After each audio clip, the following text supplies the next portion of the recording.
যে আমাদের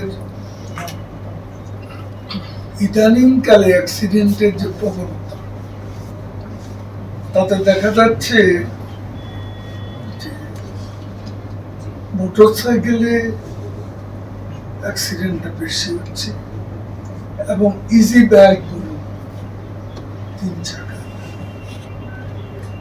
এগুলো অ্যাক্সিডেন্টের মূল কারণ। এবং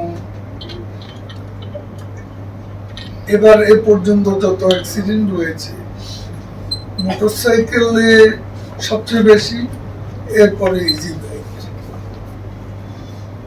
এখন বেপরোয়া ড্রাইভিংও আছে, সেটাকেও বাদ দেওয়ার কোনো উপায় নেই। ইয়ারটি বলছে 95টি অ্যাক্সিডেন্ট, 92